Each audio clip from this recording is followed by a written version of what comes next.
ఈ హబక్కుకు అనే ప్రవక్త మైనర్ ప్రాఫిట్స్ ప్రవక్త అంటారు ఈయన. ఈ హబక్కు అనే ప్రవక్త క్రీస్తు పూర్వం 690 సంవత్సరానికి 640-690 సంవత్సరానికి చెందిన ప్రవక్త.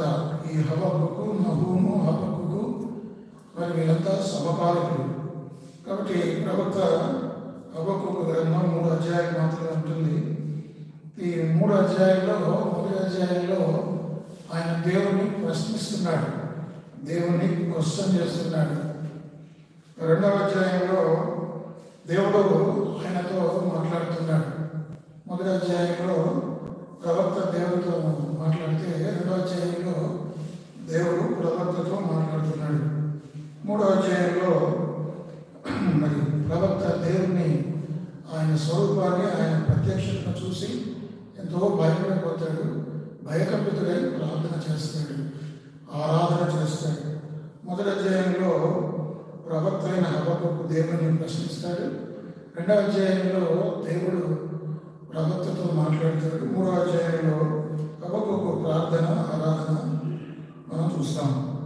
సరే, ఇక్కడ ప్రార్థన ఏమిటంటే 3వ అధ్యాయం 1వ వచనం ప్రవక్తలు హబక్కుకు చేసిన ప్రార్థన. యెహోవా నిన్ను కూర్చిన ప్రార్థన విని నేను భయపడుచున్నాను. యెహోవా సంవత్సరంలో జరుగుతుండగా నీ కార్యం నూతనపరచును. సంవత్సరంలో జరుగుతుండగా దాన్ని తెలియజేయను. కోపించుకునే వాత్సల్యం చొప్పున జ్ఞాపకములు తెచ్చుకోవడం. 4 విషయాలు ఇక్కడ ఉన్నాయి. ఆయన ప్రార్థన చేస్తున్నాడు. దేనికోసం ఆయన ప్రార్థన చేస్తుంటే మరి నిన్ను కూర్చిన వార్త విని దేవుడు ఆయనతో మాట్లాడటామని ఆయన చూశాడు. చూడండి, హబక్కుకు గ్రంథం 2వ అధ్యాయం. హబక్కుకు గ్రంథం 2వ అధ్యాయం దేవుడు ఆయనతో మాట్లాడుతున్నాడు. 2-3 వచనాలు. యెహోవా నాకు ఇలాగ సెలవిచ్చెను, చదువువాడు పరిగెత్తుచు చదవగిలన్నట్లు నీవు ఆ దర్శన విషయంలో పలక మీద స్పష్టంగా రాయను. ఆ దర్శన విషయము నిర్ణయ కాలంలో జరుగును. సమాప్తమవుటకి ఆతురపడుచున్నది, అది తప్పక నెరవేరును. అది ఆలస్యంగా వచ్చును, దానిలో కనిపెట్టును, అది తప్పక జరుగును. జాబు చేయక వచ్చు. వీటిగా దేవుడు హబక్కుతో మాట్లాడుతున్నాడు. ఎప్పుడైతే దేవుని మాటలు విన్నాడో హబక్కుకు దేవునికి ప్రార్థన చేయటం మొదలుపెట్టాడు. కాబట్టి ఇక్కడ అంటాడు, యెహోవా నిన్ను కూర్చిన వార్తను విని. ప్రార్థన చేసేవారు ముందు దేవుని వాక్యాన్ని వినాలి. ఎప్పుడు హబక్కుకు ప్రార్థన చేశాడు? దేవుని మాటలు విన్న తర్వాత. కాబట్టి ప్రార్థన, వాక్యము, ప్రార్థన ఈ 2 కలిసే వెళ్తాయి. గతంలో కూడా మనం చెప్పుకున్నాం, మేము ప్రార్థన యందును వాక్య పరిచర్యను ఎడతెగక ఎందుమని వారు చెప్పారు. ఎవరు? అపోస్తలుల కార్యం 6వ అధ్యాయం 4వ వచనం. వాక్య పరిచర్య, ప్రార్థన, వాక్య పరిచర్య, ప్రార్థన. గత వారం కూడా ఇందుకు కోసం మనం చూస్తున్నాం. యోహాను సువార్త 15వ అధ్యాయం 7వ వచనం. యోహాను సువార్త 15వ అధ్యాయం 7వ వచనం. నా యందు నేను మీ యందు నా మాటలు నిలుస్తున్నాయి కదా, మీకేది ఇష్టం అడగండి, అది మీకు అనుగ్రహింపబడును. మనం ఎప్పుడు అడగాలి? ఇప్పుడైతే ఆయన మాటలు మన యందు నిలిచి ఉంది. ఆయన మాటలు అంటే ఆయన వాక్యం మన యందు నిలిచి ఉన్నప్పుడు మనం ఏదైనా అడిగితే దేవుడు మనకు అనుగ్రహిస్తాడు. కాబట్టి దేవుని వాక్యము, దేవునికి చేసే ప్రార్థన, the word of God and the prayer go together. ఈ 2 కలిసి ఉంటాయి, కలిసి వెళ్తాయి. కాబట్టి ఎప్పుడు వాక్యాన్ని వినకుండా చూడండి, మనం కూడా సంఘ ప్రార్థనలో ముందు ప్రార్థన చేయాలి. ముందు ఏం చేస్తాం? మనం వాక్యాన్ని వింటాము. వాక్యాన్ని విని తర్వాత ప్రార్థన చేస్తాం. కాబట్టి హబక్కు కూడా దేవుని మాటలు విన్నాడు. ఈ 2వ అధ్యాయం అంతా కూడా దేవుడు చెప్పిన మాటలన్నీ కూడా ఆయన విని, మొదటి అధ్యాయంలో దేవుడిని క్వశ్చన్ చేశాడు. ఏమని క్వశ్చన్ చేశాడు? మొదటి అధ్యాయం 2వ వచనం. యెహోవా నేను మొరపెట్టాను, నీవు ఎన్నాళ్ళు ఆలకింపదు. బలత్కారము జరుగుతున్నదని నేను నీకు మొరపెట్టను, నీవు రక్షించుకున్నావు. నన్ను ఎందుకు దోషము చూడనిస్తున్నావు? బాధ నీ వేళ ఉలగే చూస్తున్నావు. ఇలా దేవుడిని క్వశ్చన్ చేస్తున్నాడు, దేవుడిని ప్రశ్నిస్తున్నాడు. దేవుడు ఓపికగా ఈ అధ్యాయం అంతా కూడా విన్నాడు. దేవుడిని మనం క్వశ్చన్ చేయకూడదు, దేవుడు చెప్పిన మాటలు మనం వినాలి. కాబట్టి దేవుడు మాట్లాడుతున్నాడు. కాబట్టి వినడం అనేది చాలా ప్రాముఖ్యం. రోమా 10వ అధ్యాయం 17వ వచనంలో ఉంది, వినడం వల్ల విశ్వాసము కలుగును, వినుట క్రీస్తుని కూర్చిన మాట వలన కలుగును. కాబట్టి దేవుని వాక్యం వింటా ఉండాలి, దేవుని వాక్యం చదువుతుండాలి. పూర్వం రోజుల్లో దేవుని వాక్యాన్ని వినేవారు. ఆ రోజుల్లో బైబిల్ రాజపూర్వకంగా మరి లేదు, అందరి దగ్గర లేదు. కానీ వాళ్ళు ఏం చేస్తారంటే బోధలు వినేవాళ్ళు. పోస్టుల బోధలు, ప్రవక్తలు, మరి గ్రంథాలు, ఎవరి దగ్గర ఒక దగ్గర బైబిల్ పాత నిబంధన ఉంటే వాళ్ళు చదివేవాళ్ళు, మిగతా వాళ్ళు ధర్మశాస్త్రాన్ని వినేవాళ్ళు. వినడం అనేది ఆ రోజులు. ఈ రోజు మనం ఏం చేస్తుంటాం, వింటాము, చదువుతాము. కాబట్టి వినడం అనేది చాలా ప్రాముఖ్యం. కూడి వెళ్ళి మనం ఎందుకు వస్తామంటే వినడానికి వస్తాం. ఏ వినడానికి వస్తాం? దేవుని వాక్యం వినడానికి వస్తాం. దేవుని మాటలు మనం విన్నప్పుడు మన హృదయము ప్రార్థన కొరకు, మన పెదవులు హృదయం సిద్ధపరచబడతాయి. కాబట్టి వాక్యాన్ని వినాలి. ఇక్కడ కూడా హబక్కూకు చేసిన ప్రవక్త హబక్కూకు చేసిన ప్రార్థన ఎప్పుడు ప్రార్థన చేశాడంటే దేవుని మాటలు విన్నాడు. దేవుని మాటలు వినాలి, ప్రార్థన చేయాలి. ప్రార్థన చేసి దేవుడు మన ప్రార్థన ఆలకిస్తుంది. అడుగుడి మీకు ఇవ్వబడను, మొత్తం 7:7. మీరు అడగనందున మీకేమీ దొరకదు, యాకోబు 4:2.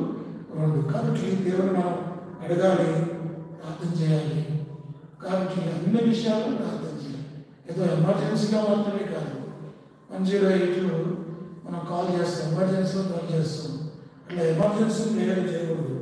ఏదో ఆపద వచ్చిందని, కష్టం వచ్చినప్పుడు మాత్రమే, బాధ వచ్చినప్పుడు ప్రభు నాకు సహాయం చేయాలి, ఇలాగా మరి కాన్స్టెంట్గా స్థిరంగా మన ప్రార్థనలు చేయాలి. దావీదు మరి 3 సార్లు ప్రార్థన చేశాడు రోజుకు. దావీదు రోజుకు 7 సార్లు దేవుని స్తుతించాడు. అవకాశం చిక్కినప్పుడల్లా మనం ప్రార్థన చేస్తూ ఉండాలి. కాబట్టి ఇక్కడ హబక్కూకు దేవుని మాటను బట్టి ప్రార్థన చేశాడు. రెండవది, దేవుని మాట వినటం వల్ల మరి ప్రార్థన చేయడమే కాదు, దేవుని మాట వినటం వల్ల మన విశ్వాసం పెరుగుతుంది. ఎక్కడ మన విశ్వాసం పెరుగుతుందో, విశ్వాసంతో నమ్మకంతో మనం ప్రార్థన చేస్తే దేవుడు మన ప్రార్థన ఆలకిస్తాడు. మార్కు సువార్త 11వ అధ్యాయం 22వ వచనం. మార్కు సువార్త 11వ అధ్యాయం 22వ వచనం. అందుకు యేసు వారితో ఇట్లనెను, మీరు దేవుని యందు విశ్వాసం ఉంచుడి. ఎవడైనా నీ కొండను చూచి నీవు ఎత్తబడి సముద్రంలో పడవేయబడునని చెప్పి తన మనస్సులో సందేహింపక తాను చెప్పినది జరుగునని నమ్మినలా వాడు చెప్పినది జరుగునని మీతో నిశ్చయంగా చెప్తున్నాను. 24. అందుచేత ప్రార్థన చేయనప్పుడు చూసారా, 23లో విశ్వాసం గురించి మాట్లాడుతున్నాడు. 22లో 23లో మరి నమ్మకం, 24లో నమ్మకం గురించి, 23, 24 నమ్మకం గురించి మాట్లాడుతున్నాడు. కాబట్టి మనం ప్రార్థన చేయాలంటే ఎలా మనం ప్రార్థన చేయాలి? ఇలా మనం ప్రార్థన చేయాలంటే ఇక్కడ విశ్వాసంతో ప్రార్థన చేయాలి, నమ్మకంతో అడగాలి. మరి ఎప్పుడు మనకు విశ్వాసం వస్తుంది? వినటం వలన విశ్వాసం. ఏ వినటం వలన విశ్వాసం వస్తుంది? దేవుని మాటలు వినటం వలన విశ్వాసం వస్తుంది. కాబట్టి దేవుని వాక్యం బాగా చదవాలి, గుర్తుపెట్టుకోవాలి. దేవుని వాక్యం మననం చేయాలి, జ్ఞాపకం చేసి నెంబర్ వేసుకోవాలి. దేవుని వాక్యాన్ని ఖాళీ ఉన్నప్పుడు వచనాలు కంటోపాఠం చేసిన వచనాలు గుర్తు తెచ్చుకోవాలి. దేవుని వాక్యమే మన కళ్ళలో, మన మెదడులో, మన మనసులో, మన ఆలోచనలో ఉండాలి. అప్పుడు మన ప్రార్థనలు మనం సాఫీగా, చక్కగా, నమ్మకంగా, విశ్వాసంగా చేయగలం. హబక్కూకు చేసిన ప్రార్థన ద్వారా మనం ఏం నేర్చుకుంటున్నామంటే, హబక్కూకు ఆయన దేవుని వాక్యాన్ని ఆధారం చేసుకుని ప్రార్థన చేశాడు. దేవుని మాటలు విని ప్రార్థన చేశాడు. రెండవది, విశ్వాసంతో, నమ్మకంతో ఆయన ప్రార్థన చేశాడు. మనం కూడా హబక్కూకు వలె మనం కూడా నమ్మకంతో, విశ్వాసంతో దేవుని మాటలు విని, యెహోవా నిన్ను కూర్చున్న వార్త విని నేను భయపడుచున్నాను. He trembled when he saw God. ఎప్పుడైతే దేవుని ప్రత్యక్షత ఆయన చూశాడో ఆయన భయపడిపోయాడు, ఆయన భీతి చెందాడు. చూడండి ఆ మాటలు, యెహోవా నిన్ను కూర్చున్న వార్త విని నేను భయపడుచున్నాను. ఎలా ఆయన చూశాడు? ఆయన ఎలాంటి వాడు? కల్లారా ప్రత్యక్షంగా దేవుని చూశాడు. ఆయన చూసిన విధానంతో కూడా 3వ అధ్యాయంలో రాస్తున్నాడు. 3వ అధ్యాయం 3వ వచనం, దేవుడు తెమాలో నుండి బయలుదేరుచున్నాడు, పరిశుద్ధ దేవుడు పారాకుల నుండి వేయించేయుచున్నాడు. ఆయన మహిమ ఆకాశం మండలమంతటను కనబడుచున్నది, భూమి ఆయన ప్రభావంతో నిండి ఉన్నది. చూసారు, ఇదంతా కూడా మరి రాస్తున్నాడు. అలా రాస్తూ ప్రభా నేను చూసినప్పుడు నీ భయాన్ని, నీ కోపాన్ని 12వ వచనం, 3వ అధ్యాయం 12వ వచనం, బహురౌద్రము కలిగి నీవు భూమి మీద సంచరిస్తున్నావు, మహోగ్రుడవై జనములను అనగదొరుకుచున్నావు, నీ జనులను రక్షించుటకు బయలుదేరుచున్నావు, నీవు నియమించిన అభిషేక్తులను రక్షించుటకు బయలుదేరుచున్నావు. కాబట్టి దేవుని యొక్క ప్రత్యక్షతను, ఆయన భీకర రూపాన్ని చూసినప్పుడు తన తట్టుకోలేకపోయాడు. బైబిల్లో అనేకులు ఈ విధంగా దేవుని చూసినప్పుడు చూడండి, మోసే ఏ విధంగా భయపడిపోయాడో చూద్దాం. హెబ్రీయులకు రాసిన పత్రిక 12వ అధ్యాయం, హెబ్రీయులకు రాసిన పత్రిక 12వ అధ్యాయంలో మరి 21 వచనంలో ఉంది. మరియు ఆ దర్శనం ఎంతో భయంకరంగా ఉన్నందున మోషే నేను మిక్కిలి భయపడి వణుకుచున్నాను. ఆ సినాయి పర్వతం మీద దేవుణ్ణి మోషే చూశాడో, ఆ దేవుణ్ణి చూసిన తర్వాత భయపడి వణికిపోయాడు, ఆ దర్శనాన్ని చూడలేకపోయాడు. కాబట్టి ఆ భయంతో అంత మాత్రమే కాదు, ఈయన యెహోషువ కూడా చూడండి, యెహోషువ గ్రంథం 5వ అధ్యాయం 13వ వచనం, యెహోషువ గ్రంథం 5వ అధ్యాయం 13వ వచనం, యెహోషువ యెరికో ప్రాంతంలో ఉన్నప్పుడు అతడు కన్నులెత్తి చూడగా దూసిన కత్తి చేత పట్టుకుని ఒకడు అతని ఎదుట నిలిచిండెను. యెహోషువ అతని ఎదుటకు వెళ్ళి, నీవు మా పక్షంలో ఉన్నవాడవా మా విరోధ పక్షంలో ఉన్నవాడవా అని అడగగా అతడు, కాదు, యెహోవా సేనాధిపతిగా నేను వచ్చిన ఆయన. యెహోషువ నేల మట్టుకు సాగిలపడి నమస్కారం చేసి, నా ఏడవాడ తన దాసుని సెలవిసిన దేవుని అడిగిను.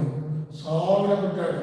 అయితే దేవుడు యేసుక్రీస్తు ప్రభువారు ఆయన యెహోవా సేనాధిపతిగా ఆయన ప్రత్యక్షమయ్యాడు. పూర్వకాలంలో యేసు ప్రభువారు పలుమార్లు వారు ప్రత్యక్షమయ్యేవాడు.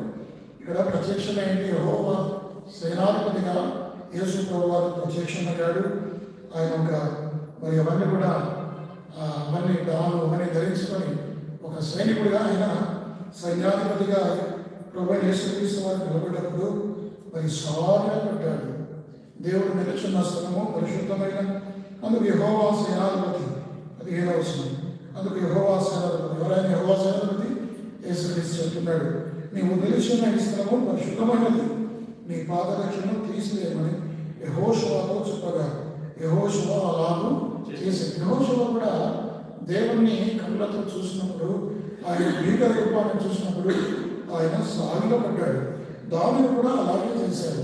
మొదటి దినవృత్తాంతము 21వ అధ్యాయం 16వ వచనం, మొదటి దినవృత్తాంతంలో 21వ అధ్యాయం 16వ వచనం, దావీదు కన్నులెత్తి చూడగా భూమ్యాకాశముల మధ్య నిలుచుచు కొలదీసిన కత్తి చేత పట్టుకుని దానిని యెరూషలేము మీద చాపిన యెహోవా దూత కనబడెను. అప్పుడు దావీదును పెద్దలను గోనెపట్టలు కప్పుకొనిన వారై సాష్టాంగపడగా, దావీదు దేవుని ఎదుట సాష్టాంగపడ్డాడు. ఇక్కడ కనబడింది ఎవరంటే ఇక్కడ కూడా యేసు ప్రభువారే. పాత నిబంధనలో యెహోవా దూత కనబడకుండా the angel of the Lord means Jesus Christ. The angel of the Lord is nothing but Jesus Christ. కనుక యేసుక్రీస్తు ప్రభువారు దావీదు కూడా కనబడ్డాడు. కనబడిన వెంటనే ఈ దావీదు సాష్టాంగం అంటాడు. కానీ ఇవన్నీ మనకు ఏం తెలియజేస్తుందంటే దేవుని ప్రసన్నతను, దేవుని సన్నిధిలో మనం కూడా భయపడాలి, వనకాలి. దేవుని మందిరాల్లో దేవుని సన్నిధి ఉంటుంది, దేవుని ప్రసన్నత ఉంటుంది, దేవుని ప్రత్యక్షత ఉంటుంది. దేవుని మందిరంలో భయభక్తులతో మనం కూర్చోవాలి, దేవుని మందిరంలో మనం సాగిలపడాలి, మనలో మనం తగ్గించుకోవాలి. అది మాత్రమే కాదు, దావీదే కాదు, దానియేలు కూడా. దానియేలు గ్రంథం 8వ అధ్యాయం 27వ వచనం, దానియేలు గ్రంథం 8వ అధ్యాయం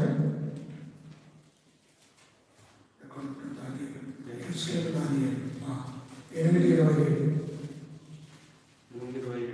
ఈ దర్శనము కలుగగా దానియేలు నేను మూర్చి కొన్నాళ్ళు వ్యాధిగ్రస్తున్న ఇంటిని పిమ్మట నేను కుదురై రాజు కొరకు చేయవలసిన పని చేస్తూ వచ్చింది. ఈ దర్శనమును గూర్చి విస్మయము గలవాడనైతిని గాని దాని సంగతి తెలుపగలవాడెవడనూ లేకపోయాడు. కాబట్టి ఆయనకున్న దర్శనం గురించి ఆయన చూశాడు. ఆ దర్శనాన్ని ఆయన చూసినప్పుడేట ఆయన మూర్చిపోయాడు కదా. కాబట్టి దేవుడు ఎప్పుడైతే మనం చూస్తామో మనం ఆయన ఎదుట మనం నిలబడాలి. అంతమాత్రమే కాదు, దానిలే కాదు, ప్రకటన రాసిన యోహాను కూడా రెవల్యూషన్ 1:17 ప్రకటన గ్రంథం 1వ అధ్యాయం నేను ఆయన చూడగానే సచ్చిన వాని వలె ఆయన పాదముల యొక్క పడితిని. చాలు. కాబట్టి ఇక్కడ యోహాను కూడా సచ్చిన వాడి వలె ఆయన పాదాల మీద పడ్డాడు. యేసుప్రభు వారిని 7 సువర్ణ దీపస్తంభం మీద మధ్య నిలబడుతున్న యేసుప్రభు వారిని చూడగానే సచ్చిన వాడి వలె పడిపోయాడు. ఇంకా బైబిల్లో చాలా ఉన్నాయి. దమస్కు మార్గంలో సౌలు యేసుప్రభు వారిని చూసి ఆయన స్వరాన్ని విన్నప్పుడు సౌలా సౌలా నీ వేళ నన్ను హింసిస్తున్నాను, కానీ ఆ వెలుగు చూడలేక ఆయన కింద పడిపోయి గుడ్డివాడయ్యాడు. 3 రోజుల వరకు గుడ్డివాడయ్యాడు. 3 రోజుల తర్వాత ఆయన చూపు వచ్చింది. కాబట్టి అది మాత్రమే కాదు, ఆ యొక్క రూపాంతర కొండ మీద అంటే బైబిల్లో చాలా సందర్భాలు ఉన్నాయి. యేసుప్రభు వారి నిజ స్వరూపాన్ని వారు చూశారు. పరలోకంలో యేసుప్రభు వారు ఎలా ఉంటాడో అలాంటి రూపాన్ని వాళ్ళు చూసినప్పుడు వాళ్ళు ఏం చేశారంటే మత్తయి సువార్త 17వ అధ్యాయంలో వారు కూడా సాగులు పడ్డారు.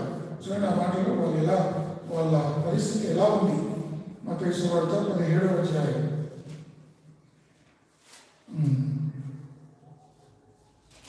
ఎలా ఉంది వాళ్ళ పరిస్థితి చదవండి.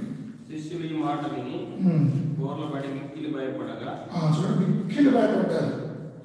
17వ అధ్యాయం 6 దినమైన తర్వాత యేసు పేతురును యాకోబును అతని సహోదరుడు యోహాను వెంట పెట్టుకొని ఎత్తైన ఒక కొండ మీదకి ఏకాంతంగా పోయి వారి మీద వారి ఎదుట రూపాంతరం పొందింది. చూసారా?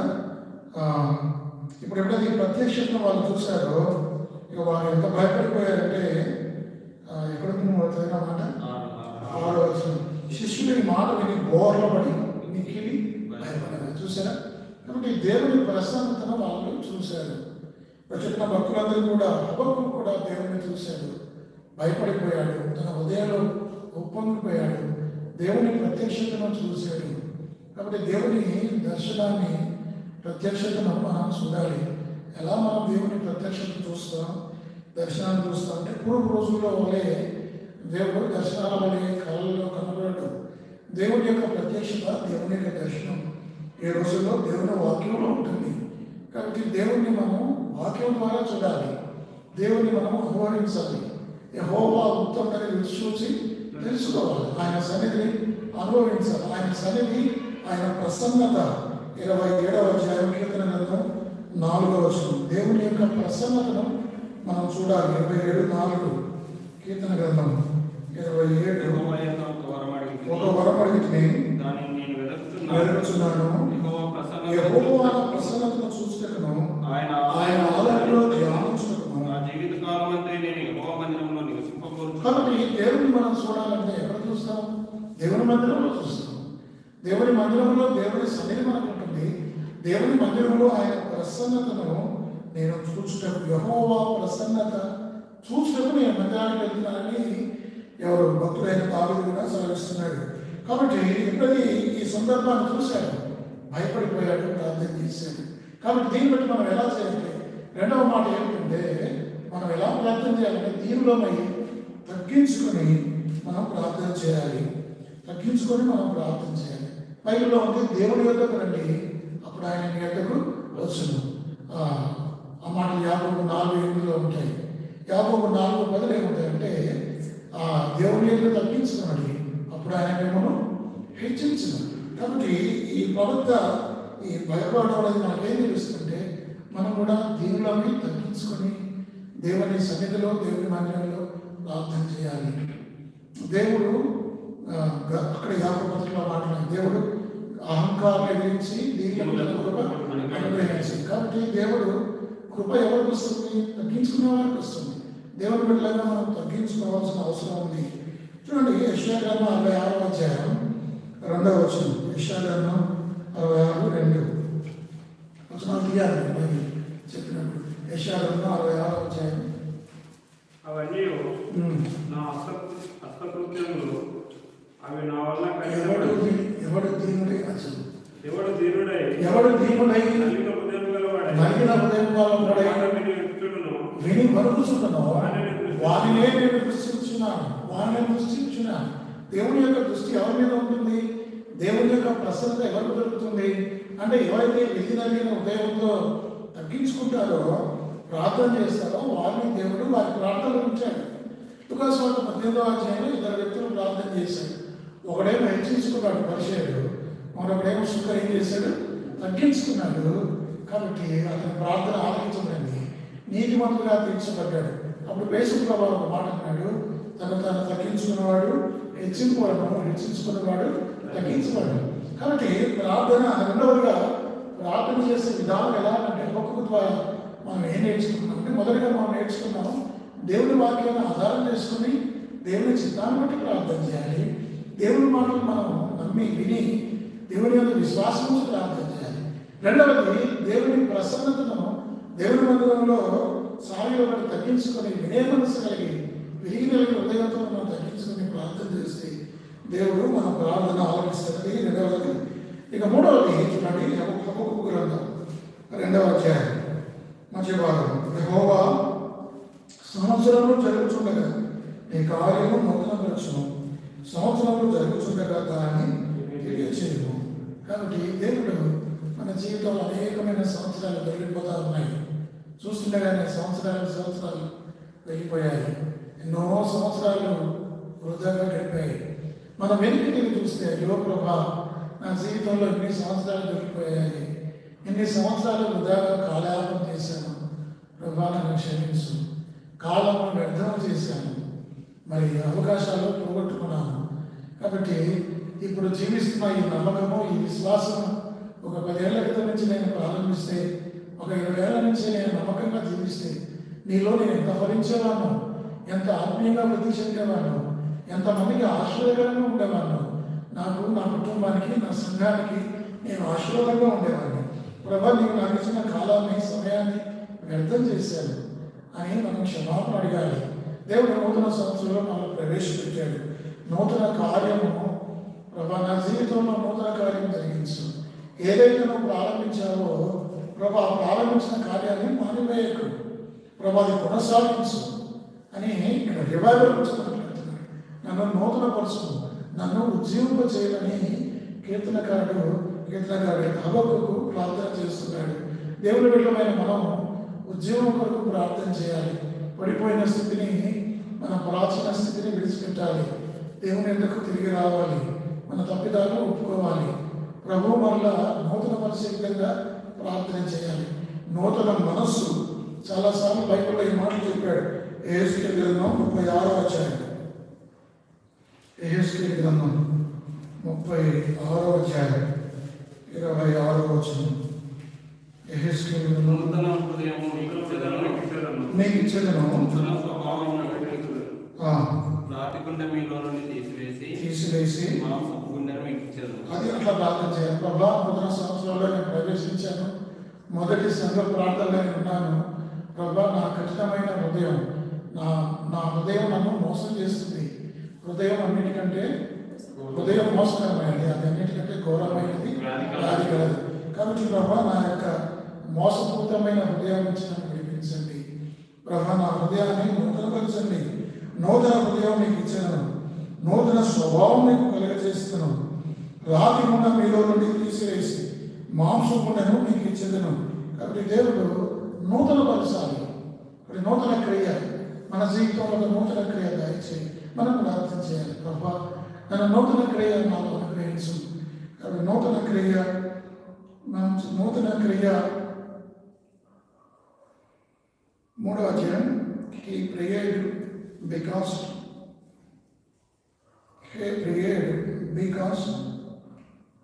ఇప్పుడు 1, 2, 3, 4 he prayed because he wanted.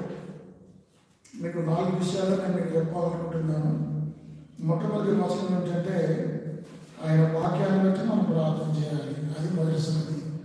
మీరు విమర్శించవద్దు, నేను విమర్శించు. రెండవది విశ్వాసంతో ప్రార్థన చేయాలి. అది మొదటి సంగతి. రెండవది భయము. మరి ఆయన చూసినప్పుడు, ఆయన దర్శనాన్ని చూసినప్పుడు మనం భయపడిపోతాం. భయం అని విడిపించమని ప్రార్థన చేయాలి. కాబట్టి భక్తులు ఏ విధంగా సాగిలపడ్డారో, దేవునికి ఏ విధంగా వారు భయపడ్డారు, ఏ విధంగా తగ్గించుకున్నారో మనం ప్రార్థన చేయాలి. అది మాత్రమే కాదు, దేవుని యొక్క ప్రార్థన కొరకు మరలా చూడండి, హబక్కూకు 3వ అధ్యాయం. యెహోవా సంవత్సరంలో జరుగుతుండగా నీ కార్యం ముందాక పాటలు అదే పడబడ్డాము. ప్రభా నీ కార్యం నాతో, మా ప్రభా నువ్వు ఎన్నో క్రియలు చేసే దేవుడు, కార్యములు చేసే దేవుడు, గొప్ప కార్యములు చేసే దేవ. ప్రభా నీ కార్యంలో నా జీవితం, నా విజయం, మరి విజయం కొరకే ప్రభా ప్రార్థన చేస్తున్నామని ప్రార్థన చేయాలి. దేవుడిని జీవితంలో కార్యం చేస్తాడు. ఆయన క్రియలు చేసేవాడు. ఆయన ఏదో సముద్రాన్ని పాయలుగా చేశాడు. ప్రభావం అదేవిధంగా దేవుడు మరి దేవుని యొక్క వాక్యం ప్రకారంగా చూస్తే ఆకాశంలోని మన్నాను కురిపించాడు. ఎన్ని అద్భుతాలు, ఎన్ని అద్భుత కార్యాలు ఆయన చేశాడు. కాబట్టి ఇజ్రాయెల్ ఐగుప్తు దాసత్వం నుంచి విడిపించిన వాడు. అక్కడిలో మేఘస్తంభం, రాత్రుల్లో అగ్నిస్తంభం. దేవుడు చేసిన అద్భుతాలు లెక్కలేని అద్భుత కార్యాలు. ప్రభా ఎన్నో అద్భుతాలు చేస్తావు నాకు తెలుసు, కానీ ఏదైతే నువ్వు గతంలో చేసావో ఇప్పుడు కూడా ఆ కార్యం చేయి. ఆ అద్భుతాలు నా కల్లారా నేను చూడాలి. ప్రభా నా జీవితంలో విజయం వరకే నేను ముందుకు వెళ్ళాలి. ప్రభా నీ కార్యం నాలో జరిగించు అని ప్రార్థన చేయాలి. నన్ను రివైవ్ చేయి, నన్ను కరుణించు, నాకు నూతన మనస్సు, నూతన హృదయం నాకు అనుగ్రహించని ప్రార్థన చేయాలి. నాకు ఉద్యోగం అనుగ్రహించని చెప్పి మనం ప్రార్థన చేయాలి. మూడవది హబక్కూకు చేసిన ప్రార్థన, దేవా నన్ను నూతన పరచుకోమని చెప్పి మనం ప్రార్థన చేయాలి. అది 3వ సంగతి. చివరి 4వది ఆయన దేని కోసం ప్రార్థన చేయాలంటే కోపించుకునే 2వ అధ్యాయం చివరి వచనం. కోపించుకునే వాత్సల్యము జ్ఞాపకమునకు తెచ్చుకున్నాను. ప్రభా నీ కోపము, ప్రభా ఎవరి నిలవగలడు నీ కోపం, ప్రభా వాత్సల్యం, దయా, కరుణ మా బిడ్డల మీద ఉంచుకొని ప్రార్థన చేయాలి. కాబట్టి యెషయా గ్రంథం 54వ అధ్యాయం 7వ వచనం. యెషయా గ్రంథం 54వ అధ్యాయం దొరికింది వచనం. యెషయా గ్రంథం 54:7, 8 వచనాలు. నిమిషమాత్రం నేను విసర్జించుకుని గొప్ప వాత్సల్యంతో నిన్ను సమకూర్చాను. గొప్ప వాత్సల్యంతో నిన్ను సమకూర్చాను. దేవుడు చెప్తున్న మాటలు. దేవుడిట గొప్ప వాత్సల్యంతో, ప్రేమతో ఆయన మనల్ని సమకూరుస్తాడు. మనం పాపం చేసిన వాళ్ళని, పడిపోయిన వాళ్ళని. దేవుని యొక్క కోపం మన మీద ఉంది, కానీ దేవుడు మనల్ని విడిచిపెట్టేవాడు కాదు. ఆయన గొప్ప వాత్సల్యంతో ఆయన తన ప్రేమను చూపిస్తాడు. వాత్సల్యం అంటే ప్రేమ. చూడండి, ఎక్సోడస్ 34, నిర్గమకాండం 34వ అధ్యాయం. నిర్గమకాండం దేవుని యొక్క మరి కరుణ ఎలాంటిది, ఆయన కృప ఎలాంటిది, ఆయన కృప కొరకు మనం ప్రార్థన చేయాలి. 34వ అధ్యాయం 7వ వచనం, 6-7. అతని ఎదుట యెహోవా అని దాటి పిలుచు. యెహోవా కనికరము, దయా, దీర్ఘశాంతము, విస్తారమైన కృపాసత్యము గల దేవుడైన యెహోవా. ఆయన 1000 మందికి కృపను చూపించు. దోషము, అపరాధము, పాపము క్షమించును కానీ ఆయన ఏమాత్రము దోషము నిర్దోషులుగా ఎంచడు. కాబట్టి విస్తారమైన కృపాసత్యములు గలవాడు దేవుడు. 1000 మందికి కృపను చూపేవాడు. కాబట్టి మనము దేవుని కృప కొరకే కనిపెట్టాలి. ఆయనేమో యజమానుడు, మనమేమో దాసులము. కాబట్టి 123వ కీర్తన ఇంకో వచనం చూడండి. 123వ కీర్తన మొదటి వచనం. ఆకాశంలో ఆసీనుడైన వాడా, నీ తట్టు నా కళ్ళు ఇస్తున్నాను. దాసుల కళ్ళు తన యజమాన చేతులను, తమ దాసు కళ్ళు తమ యజమానుల చేతులను చూసినట్లు మన దేవుడు అనే యెహోవా మనల్ని కరుణించే వరకు. కాబట్టి మన దేవుడిని మనం ఎంతవరకు ప్రార్థన చేయాలి? కరుణించే వరకు ప్రార్థన చేయాలి. ఆయన కరుణ, ఆయన కృప మన మీద ఉండాలి. కాబట్టి ఇప్పుడు ప్రభా నీ కృప నాకు అనుగ్రహించు, నీ కరుణను మాకు చూపించు. ప్రభా నన్ను శిక్షించకయ్యా, నన్ను రక్షించు, నన్ను క్షమించు అని ప్రార్థన చేస్తున్నాడు. ప్రభా కోపించుకునే వాత్సల్యం చూపే దేవా. కాబట్టి మనం ఆయన కృప కొరకే కనిపెట్టాలి. ఆయన ప్రేమ కొరకే, ఆయన క్షమాపణ కొరకే, ఆయన దయ కొరకే ప్రార్థించాలి. 4 విషయాల కొరకే భక్తులు ప్రార్థించి, మొట్టమొదటిగా దేవుని మాటలు విని ప్రార్థన చేస్తున్నాడు, విశ్వాసంతో ప్రార్థన చేస్తున్నాడు. మొదటి విషయం. రెండవది, ఆయన భయపడి సాగులపడి తగ్గించుకొని వినయ విధేయతలు కలిగి ప్రార్థన చేస్తున్నాడు. మూడవది, ఆయన మరి నూతన కార్యం ప్రభా, గత సంవత్సరం నేను ఫెయిల్ అయ్యాను, ఓడిపోయాను, పతనమయ్యాను, అన్ని విధాలుగా నేను పడిపోయాను ప్రభా. ఈ సంవత్సరం అయినా 2024 అయిన ప్రభా, నా జీవితంలో ఒక నూతన క్రియ జరిగించు. ఇదిగో నేను ఒక నూతన క్రియ చేస్తున్నాను కదా, నాకు ఒక నూతన క్రియ జరిగించు. నన్ను సక్సెస్ అయినట్లుగా చూడు, అన్ని విధాలు ఆత్మీయంగా అన్ని విధాలుగా నేను వర్దినట్లుగా సహాయం చేయ ప్రభా. నా కుటుంబాన్ని, నా సంఘాన్ని, నా జీవితంలో నూతనమైన కార్యం జరిగించని దేవుని పాదాలు పట్టుకొని మనం ప్రార్థించినట్లయితే దేవుడు నూతన కార్యం జరిగిస్తాడు. నాలుగుగా ఆయన ఎవరిని ప్రార్థన చేశాడంటే, దీనికోసం ప్రభా, నీ కోపం చూపిస్తే నేను తట్టుకోగలనా, నేను నిలబడగలనా? నీ వాత్సల్యం నాకు. ఆయన కోపం నిమిషం మాత్రమును, ఆయన దయ ఎక్కడున్న మాట మీకు దొరుకుతుందా? కీర్తన గ్రంథం 30, కీర్తన గ్రంథం 30లో మాట్లాడుతుంది. చూడండి, చాలా చక్కగా అద్భుతమైన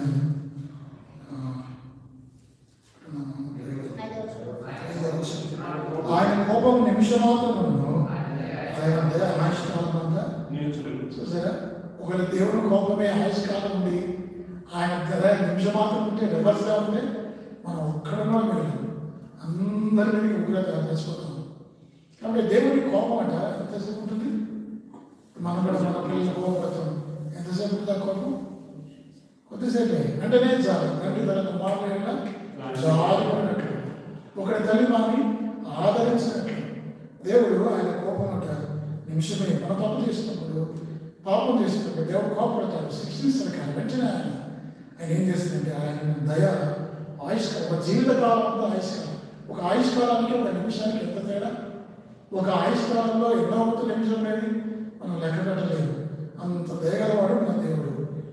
నీ దయ, మరి నీ కరుణ, నీ కృప నా మీద ఉండనివ్వు, నా మీద, నా కుటుంబం మీద, నా సంఘం మీద ఉండనివ్వు, నీ వాత్సల్యం చూపించని చెప్పి ప్రార్థించాడు. ఈ 400 ప్రార్థనలు భక్తుడు చేస్తున్నాడు. భక్తుల వల్ల మాదిరి అయిన ప్రార్థన మనం కూడా చేయాలి. దేవుడి వాక్యము దీవించడం గాక.